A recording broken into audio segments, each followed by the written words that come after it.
I can't stand this lousy company for one more day. I'm going crazy from working here. But then I thought, maybe it's normal for me to go a little crazy. Because there's no normal person in this lousy company. You have to be a bit nuts to fit in with them. My boss seems to have early onset dementia. He comes up with one thing today and forgets what he said yesterday completely. One day he's pushing for this. And the next day he's pushing for that. I'm busier than a bulldozer. Oh, but when it comes to taking credit, his memory is crystal clear. My colleagues are all a bunch of paranoid people. They're not good at work but are excellent at office politics. They backstab each other for a few $100s in subsidies. I want to blow up this lousy company every day. I can't stand this lousy company for one more day. She's silent and taciturn at work but talkative after work. Yes, that's exactly who Emily is. Every day at work, she has a poker face. Like an NPC in a game. You have to talk to her first before she'll respond. And after work, when she gets home, her favorite way to relax is to rant about the company. On the other end of the phone, Amy listened patiently to her outburst and said, "Sis, you can just quit and come home. Can't our family's pizza parlor support you?" Amy is Emily's twin sister. The two twins are very different in both appearance and personality. Emily was admitted to a prestigious university in New York back then. After graduation, she went to work in Los Angeles and became the ideal child that others envy in their hometown. Amy, on the other hand, hated studying extremely. She barely managed to get into high school even with Emily's constant tutoring. After finishing high school, she felt liberated and ascended. She directly started working at the pizza parlor run by their parents and refused to go to the private college she was admitted to. No matter what. It wasn't that she looked down on the private college. She felt that someone of her level didn't have the right to look down on any school. She just simply didn't want to study anymore. Before, every time Amy advised Emily to quit her job, Emily would come up with all sorts of excuses. However, this time, after listening to her words, Emily sighed and said, "You're right." Amy was a bit surprised. It seemed that her sister really couldn't stand it anymore. However, Emily said again, "I'm going to leave this lousy company, but I'm not going to resign." Amy thought her sister might be really a bit crazy. "I want them to fire me." "What's the difference?" "The difference is huge. If they fire me, they have to give me compensation. It would be best if they fire me without notice, so I can get more. I've worked my butt off for this lousy company for so long. It's not too much for me to get some compensation, right? Not too much at all." Amy is a thoughtful sister. To make her sister feel better, she ordered a set of cosmetics online for her. When Emily opened it, she couldn't help but laugh. She doesn't wear makeup at all while working at this lousy job. The most respect she can show the company is to keep up with washing her hair. What? You say she can use the cosmetics at other times? A workhorse like her doesn't have other times. Ridiculous. Question. How can I get fired by the company quickly? The faster, the better. Emily had already posted such a topic in her college classmates group on Facebook. Soon, everyone started discussing it enthusiastically and came up with all sorts of crazy ideas. Some said to bring a cat to work. Some said to act crazy and pretend to be mentally ill in the company. And there were even those who said to steal takeout. It would be a bit difficult for Emily to put these ideas into practice, but she had already grasped the essence of them, which was to make her superiors dislike her in a precise and direct way that struck at the heart. Her immediate boss already disliked her, but he hadn't fired her because he wanted to squeeze her for work. So, it wasn't a good idea to go through her immediate boss. Then she decided to make the boss dislike her instead, which could skip the middleman. The boss is a middle-aged man in his 40s. He has a heart condition, is a kept man, likes to brag about his wife's family background, likes to collect rosary beads, and play golf. Emily sorted out the boss's information and formulated a detailed and thorough plan, striving to make the boss dislike her within a week and have to fire her, all while not breaking the law. That I'm such a genius. She thought. Emily was uncharacteristically radiant at work. Her colleague Lisa couldn't help but say, "Emily, you look great today. Did you go on a date with your boyfriend yesterday?" Emily gave a forced smile and nodded, neither admitting nor denying it. The boyfriend was something she made up to ward off unwanted attention. It had proven to be a brilliant decision. She didn't want to have any involvement with the people here other than work, the stupid supervisor. Mr. Johnson said insensitively. You worked overtime until 11 o'clock last night and still had time for a date. This guy has long appropriated Emily's work achievements and has become more and more entrenched in the company. Which of course makes Emily dislike him more and more. Emily's forced smile couldn't hold up anymore. Don't pry into things that don't concern you. Mr. Johnson mumbled. Who's the supervisor between us? Emily asked. Has the boss come? Mr. Johnson said curiously. You've already heard about it. Emily was taken aback. Heard about what? We have a new boss. Oh, come on. Emily sat at her workstation, took out her phone, and silently deleted the brilliant plan she made last night. Lisa leaned over to gossip about the new boss with her. It was said that this new boss was the nephew of the old boss. Because the old boss was sick and the company had been losing money for a long time, the nephew came to take over the company and help manage it. It was said that he was really handsome. Emily thought that no matter how handsome he was just a bipedal primate mammal. She listened impatiently and reached out her hand to Lisa. You owe me a total of $248 for the takeout you ordered. Pay me back right away. Lisa was someone who liked to take small advantages. In the past, Emily was a bit reluctant to ask her for this petty money, but now, she was about to leave this dump.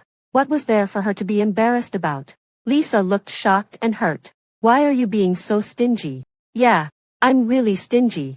$248. If you don't pay me back, I'll call the police. Lisa was also a bit stubborn. She stuck out her neck and said, then call the police. I want to see if the police will come out for just $200. You're right. We shouldn't waste police resources. Emily nodded. How about this? I'll put a cockroach in your takeout every day from now on. I mean it. You. Just as the two were arguing, a man walked past their workstations and looked at them curiously. Emily glared at him impatiently. What are you looking at? Get back to work. To be honest, it was kind of satisfying to scold someone at work. She was becoming more and more abnormal. The man was stunned by what she said. Lisa's eyes widened in an instant. She looked at him, then at Emily, and finally at the man. Boss. Emily also realized who the other person was and blurted out, oh, nephew.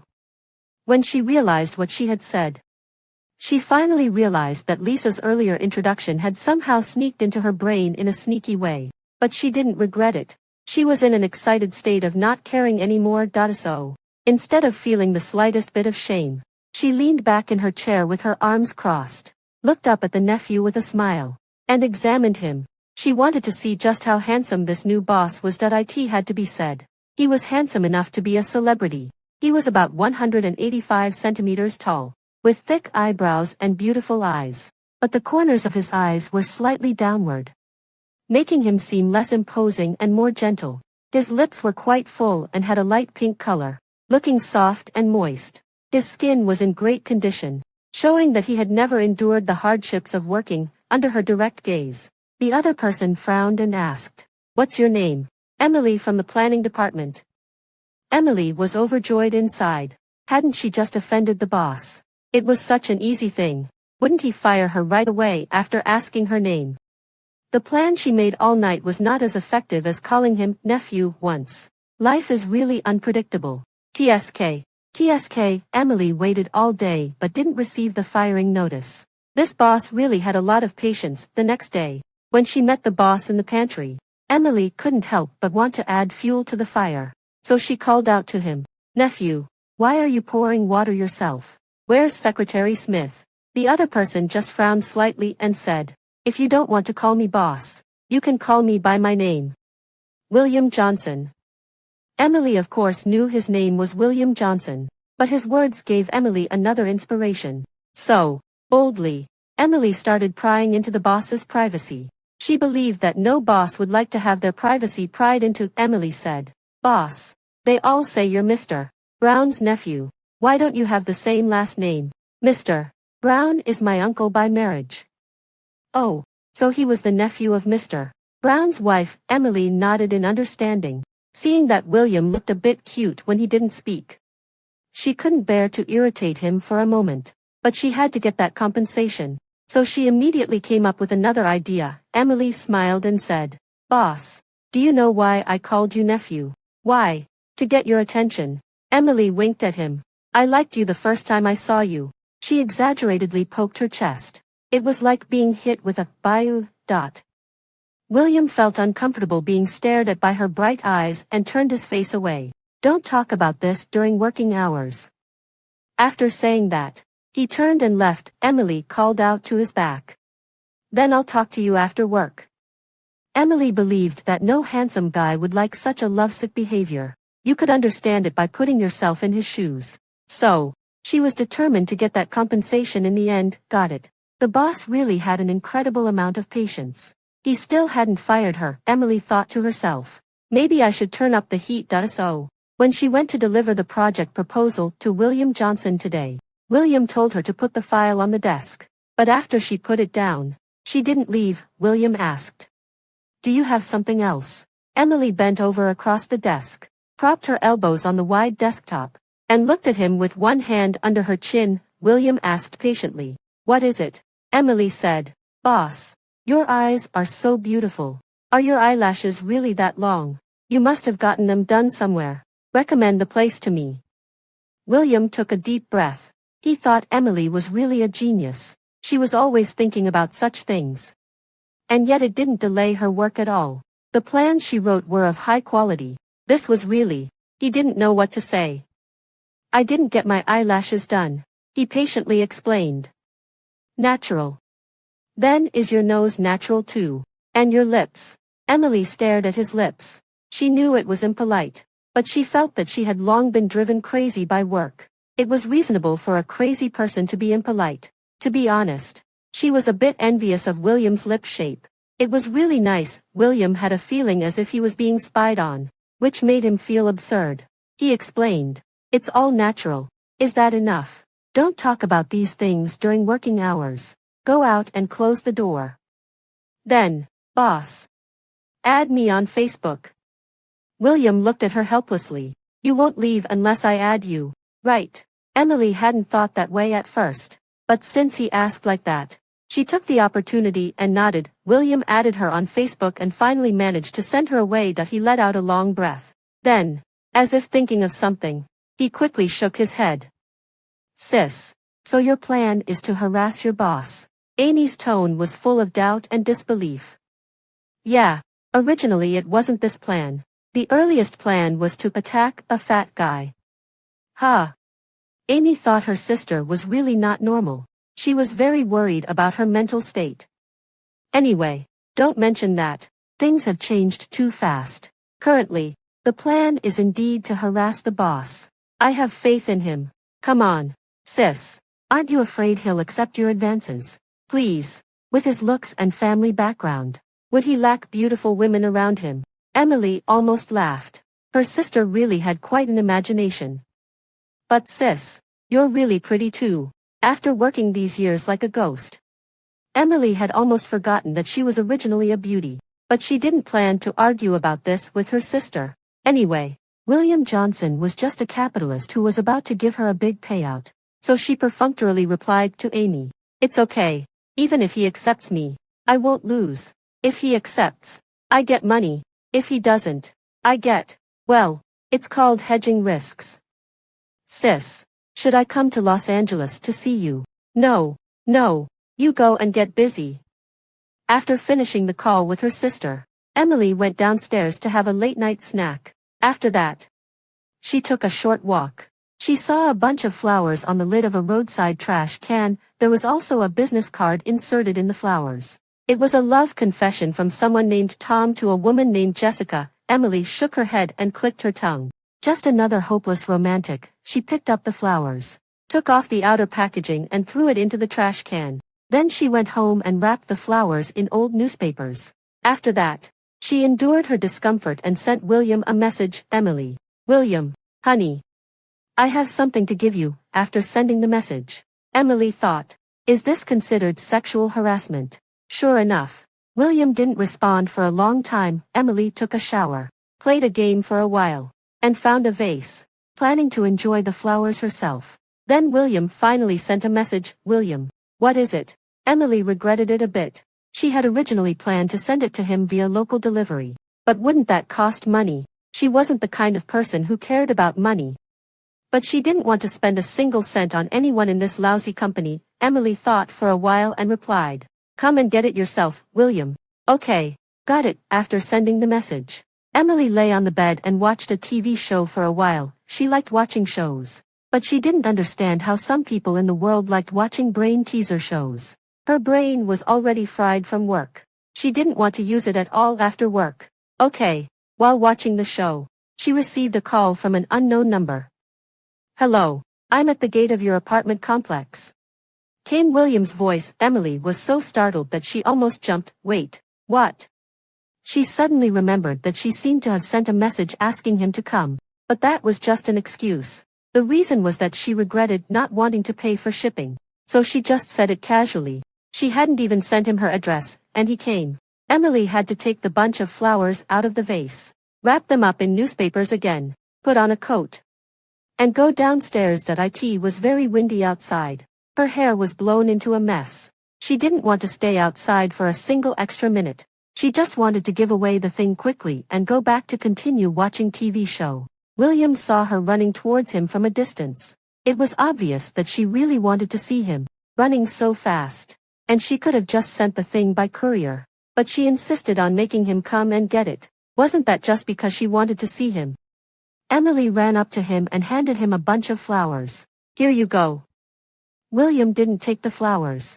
Instead, he said, "Emily, let's get things straight. Go ahead." William looked at her seriously. "You're not the type I like. So, please stop acting like this." Emily thought, "Is that all?" She stuffed the flowers into his arms. "Okay. Got it." Then she turned around and ran away. She ran so fast that William could see a hint of sadness from her shaking back. William noticed that the newspaper at the end of the flower bunch was wet. He touched it and realized that the flowers might have just been taken out of a vase. She must have been taking good care of them for fear that they wouldn't be fresh, although this person had a strange way of doing things. She was really sincere towards him. He felt a bit complicated and let out a soft sigh. Then he turned around and got into his car. After getting home, William received a message from Emily. "Emily, I forgot to ask. How did you know my home address?" William, "From the company's contact list." Emily, "Oh, just as simple and clean." Oh. With nothing else, Emily was a bit tempted to give up. She realized that William had a very stable temperament. A person with such a personality should have rich experience in dealing with persistent lovesick people and wouldn't fire someone just because they were a lovesick person. She wanted to use other ways to provoke him. But unfortunately, all the effective methods were written in the law code. Maybe she could think of a way slowly. But she didn't want to wait anymore. If she couldn't get the compensation, then so be it. She didn't want to keep dragging on in this lousy company just for a few $1,000s. So she decided to resign directly. But then something happened that stimulated her. William made a decision to fire a group of people and give a raise to another group of people. She wasn't among the people who were fired. And she wasn't among the people who got a raise either. She didn't believe that this boss was so blind that he couldn't see her contributions. But he didn't give her a raise. If he really didn't like her, he could have just fired her directly. But he didn't do that either. She had worked so many overtime hours and achieved so much. But in the eyes of some people, she was a slacker and a clown. It's you who forced me. In fact, Emily had misunderstood William after William's evaluation. He thought that Emily deserved a raise. But because of some of Emily's recent behaviors, he was afraid that she would take the raise as an encouragement to keep pestering him. So William's idea was to observe her for a while and give her a raise when she calmed down. But anyway, Emily had already decided to provoke William after working overtime. William walked into the underground parking lot. When he was getting his car, he saw Emily. Emily was leaning against the front of his car with her arms crossed, smiling at him. She was wearing loose clothes. But it was obvious that she had a tall and upright figure and a good posture. William didn't understand and asked, "What are you doing here?" Emily waved at him, motioning for him to bend down and lower his head. William thought she had private conversation with him. So he patiently bent down and lowered his head slightly. Emily's hand moved up from his chest and grabbed his tie. Pulling it down, William was forced to lower his head a bit more. He felt a bit uncomfortable and was just about to speak, but she suddenly kissed him. William's mind went blank. Emily separated from him as soon as they touched, seeing that he was standing there like a statue, looking stunned. His beautiful eyes were filled with shock, although her heart was about to jump out of her chest. She still pretended to be calm and patted his face. William's face quickly turned red. He straightened up and frowned. "What are you doing?" Although he looked very angry. Probably because he was too shocked. His tone wasn't really furious. Instead, it carried a bit of shame and weakness. Emily raised an eyebrow at him. "It tastes good," she thought proudly. "It's just sexual harassment. Who can't do that?" William's face turned red again from what she said. Emily walked away triumphantly. William stood there and called out, "Hey," to her back. William didn't fire Emily because of her sexual harassment. Emily found that her hedging risk theory was simply genius. Even if she couldn't get the compensation, she could still get some emotional value from molesting the boss. Anyway, he owed her. She waited for William in the underground parking lot 3 times in total, and she kissed him all 3 times. Her words, "It tastes good," were by no means a compliment. His lips really felt great when she kissed them. They were plump, soft, and elastic, even better than jelly. TSK. William was very shocked the first time, got used to it the second time, and was even willing to cooperate with her the third time. Emily had already written her resignation letter but hadn't submitted it yet. She planned to play around a few more times and resign when she got bored. Today, when she saw William in the pantry, Emily held her cup and smiled at him. "Boss, you go first." There was no one else in the pantry. As soon as William saw Emily's look, he knew she had something up her sleeve. He warned her, "Don't mess around." Then, as if not feeling reassured, he lowered his head and kissed her on his own initiative as a form of appeasement. Emily asked, "Boss, do you usually work out?" William nodded. "Emily, let me see your chest." William accidentally dropped and broke the cup. He knew she couldn't say anything decent. When she got home at night, Emily sent him another message. "Emily, boss, let me see your chest." William, "You don't have to call me boss after work." Emily, William, "Honey, let me see your chest." Emily was just teasing him, but she didn't expect him to actually send a photo. The photo was taken in the bathroom. His muscle lines were really beautiful, exuding a kind of holy beauty under the bright light. Emily was very satisfied after looking at it. "Emily, can I see other places?" William, "Emily, you're really a pervert." Emily also realized that she was becoming more and more perverted. But wasn't her perversion caused by this lousy company and this strange boss? What was her fault? She just wanted to get some compensation. And now it had developed to the point where she was flirting with her boss. Did she want it to be like this? "Emily, I was talking about your abs. What were you thinking?" William. The next day, Emily's stomach wasn't feeling well. When she asked Mr. Johnson for leave, Mr. Johnson actually refused to approve it. Mr. Johnson, "A stomachache isn't a big deal. Just tough it out. Focus on your work and you'll forget about it soon." Emily really wanted to twist his head off and throw it into the mop bucket. She held her stomach and said, "Have you seen that recent news? There was a person who was poisoned by a colleague for a long time because he offended the colleague. And then he died." Mr. Johnson, "What do you mean? Are you threatening me?" "How could I? I just wish you'll never meet a colleague who will poison you." Emily was so angry that she sent a complaint about it to William on WhatsApp. "Emily, boss, this Mr. Johnson is not a good person. Don't blame me for not warning you. I asked for leave because my stomach was uncomfortable, but he didn't approve it. This kind of mean and scummy person will definitely cause a big mess in the future. It's better to get rid of him as soon as possible." After sending the message on WhatsApp, she waited for a while but didn't get a reply. Emily thought to herself, "It's so funny. What am I doing? They're obviously on the same side." Suddenly, Lisa poked Emily and motioned for her to look up. Emily looked up and saw William striding over with his long legs. He stopped beside her workstation and held out his hand to her. Not understanding what he wanted, Emily picked up a pack of cookies on the desk and put it in his hand. William frowned, threw the cookies back on the desk. "You still have the mood to joke around. Otherwise, what do you want?" "I'm taking you to see a doctor," Emily said. "Mr. Johnson didn't approve my leave. He said if I dare to leave, he'll mark me as absent without leave. Don't worry about him. Can you still walk on your own? Of course. I have a stomachache, not a broken leg. William held her wrist, and the two of them went downstairs together. Emily felt like she was on a parade. Everyone they passed by stared at them. She felt very uncomfortable under such gazes and wanted to leave quickly. But William slowed down his pace. He probably wanted to match the walking speed of her. The sick person, Emily finally realized that there had been a change in her relationship with William that didn't meet her expectations. She felt guilty because this relationship started with her selfishness and hidden motives. She said, "You can go back to work. Just approve my leave." But William silently pushed her into the passenger seat. He got into the car and fastened the seatbelts for both of them. Emily said, "Our colleagues will talk behind our backs."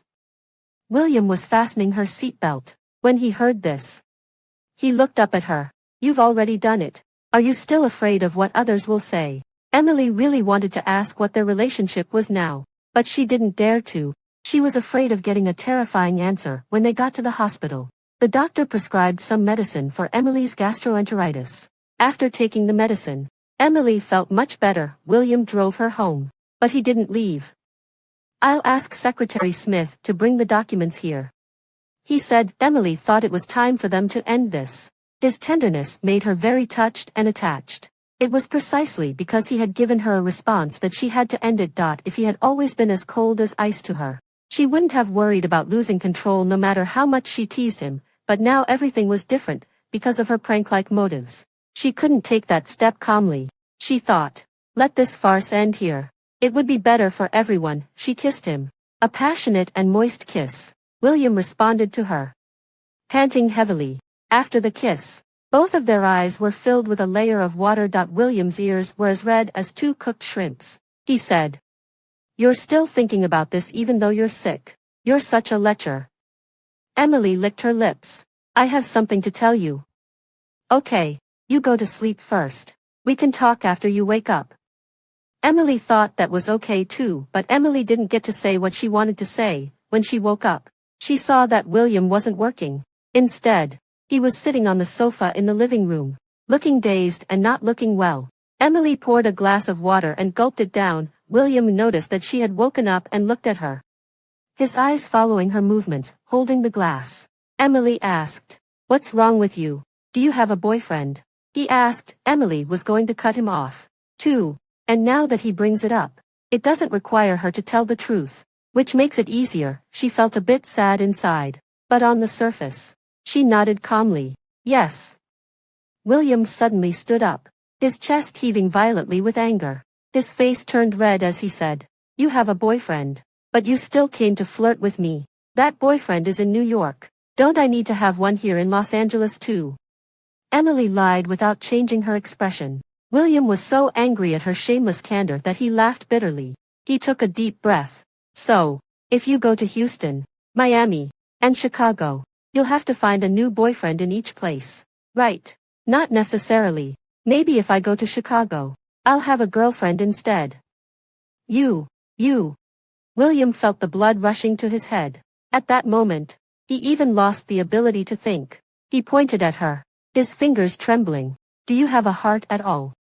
After saying that, he left. He didn't want to see her for another second. Emily rubbed her forehead wearily and drank the remaining half glass of water in one gulp.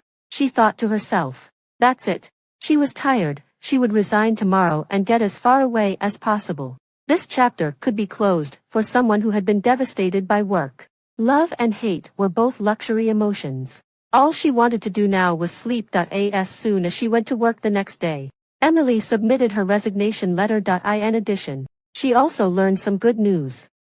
Lisa had been fired. She felt a bit relieved and a bit envious at the same time. After all, Lisa had received the severance pay that she had been coveting for a long time. That afternoon, William approved her resignation letter and called her into his office for a talk.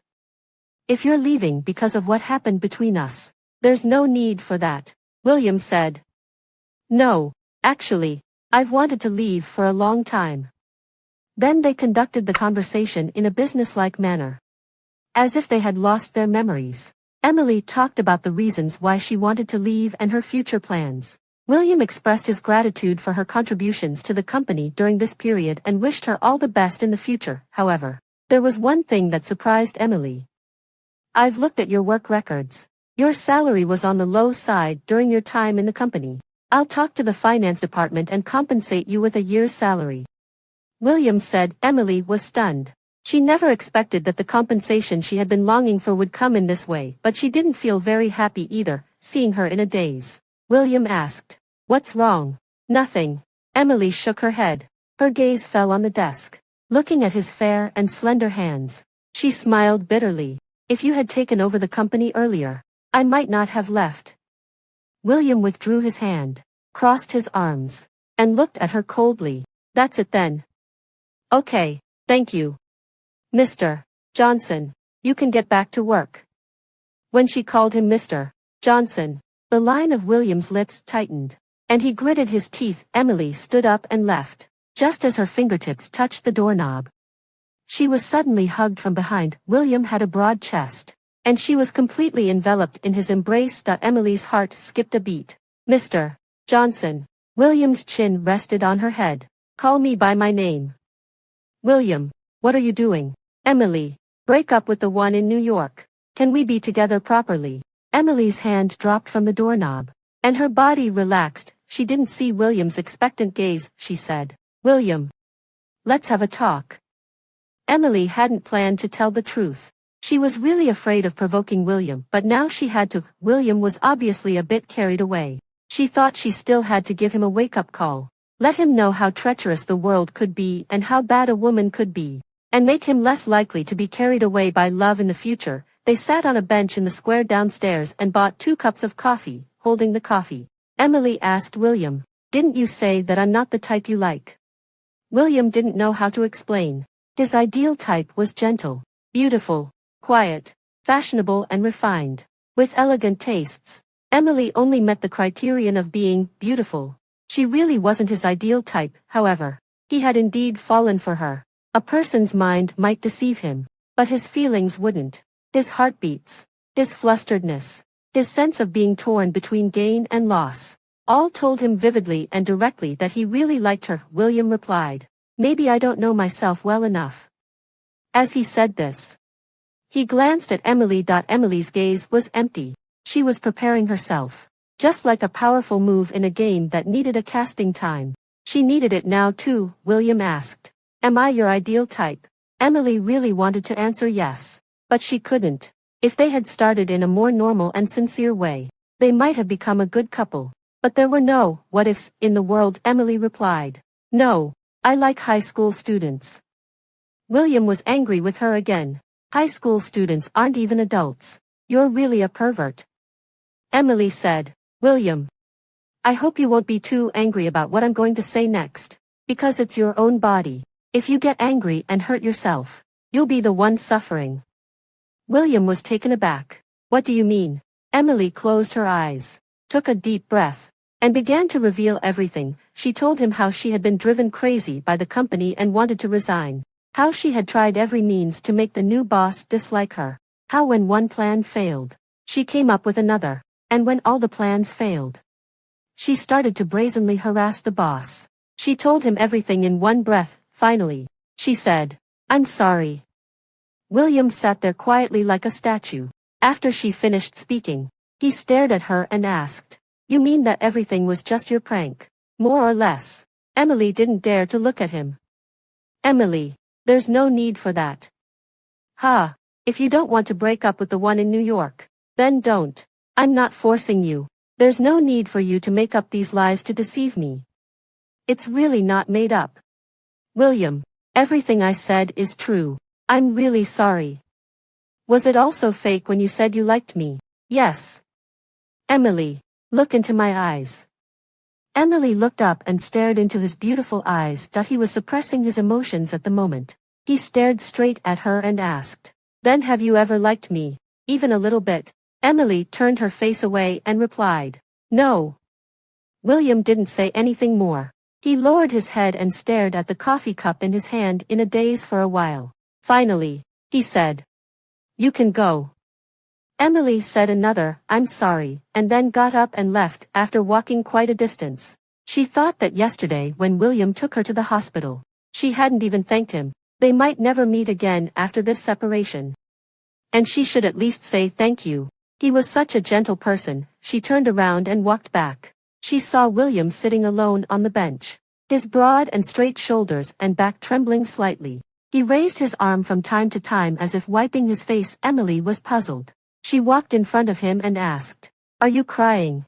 William's eyes were red. He was holding a folded light gray checkered handkerchief in his hand, caught off guard by her seeing it. He felt a bit embarrassed and ignored her. Emily found it a bit funny and sat down beside him. "Is it really that bad?" William mumbled something softly. Emily asked, "What did you say?" "I said, you're my first love." Emily held his chin with one hand and turned his face towards her. William slapped her hand away. "Don't touch me. Who do you think you are to me?" Emily said, "When I saw you crying, I suddenly liked you a bit again." "You said you're not a pervert, but you like seeing men cry." "That's not what I mean." Emily slowly exhaled and explained. "It's been 2 years since I graduated.